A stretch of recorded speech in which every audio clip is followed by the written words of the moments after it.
It's been a bumpy road to pre-order day for The Old World, there is no mistaking that. In this video I'll break down the key talking points that has the release of the game in some hot water and the community confused on various levels. Now that said, fear not, because I think the game is well positioned, which I explored in my previous video, and we'll delve into more on that in future videos soon. But for now, let's dive right in and see what all the fuss is about. The first big controversy with the game is that it's launching with just two factions models, being the Tomb Kings and Bretonnia, and even then we don't have access to the full range of models to buy, with no clear indication of when that time will come.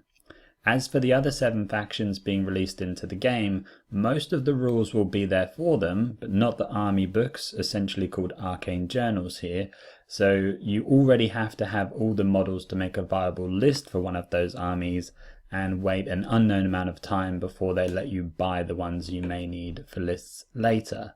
Or even try to get started at all if you're new is just not possible. It's a bit like them releasing a new F1 racing game, but there's only 2 teams in it, and they don't even have their own teammates either, but there is a manual telling you how all the other cars play. Yeah, it's all a bit of a mess, and understandably the community is basically asking each other about 15 times a day when and how this is coming together, and no one has a clue.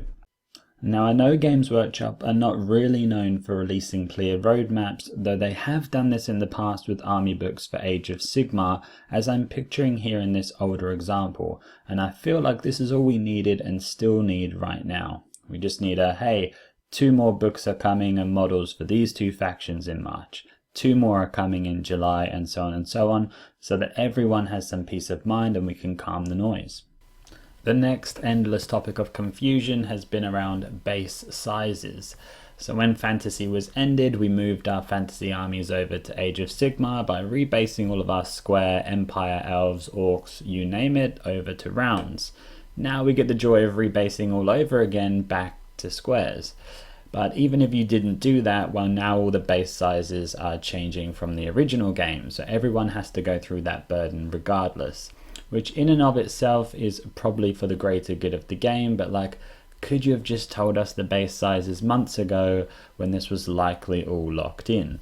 We all know how long it takes to make an army, so being able to have got this part out of the way ahead of time would have meant we could have all been preparing and have our armies ready for launch. Instead, we still don't have official clarity on all the base sizes, and that's just crazy. Getting random bits of information from Warhammer Facebook official posts was just kind of odd and added to the circus around this. There also still remains this confusion of what movement trays to get, depending on if you need to upsize from smaller bases, or you have rounds currently and want to keep these versus fully rebasing your army. It's just hard for new players to even understand something basic like movement trays, given the wide assortment of bases we have across all the models in the community right now. The next salt in the wounds was the clarity we just got on the PDF factions. The PDF factions are all of the other Warhammer Fantasy factions that won't be getting army books and fleshed out rules. They're just like free access rules that are given to them. Historically, this does not look good from a competitive perspective in any sense, but now we just got the clarification there's really no plans in place to bring them into the fold, and not just short term, but really anything sort of mid-term, there's nothing in place. We all kind of expected that once we got through all the current factions model releases, that those armies would begin to integrate back in and that they would simply just be next in line. This was really just a total feel bad for the community because, again, we could have just had this more clearly advised to us earlier on. We're just getting that information clearly now. What makes this more confusing though is that pretty much all of those PDF factions have all of the newer and current available models to build via Age of Sigmar. So it's like if you're a PDF army, you can actually go and buy a full army list day one, but you don't have proper rules.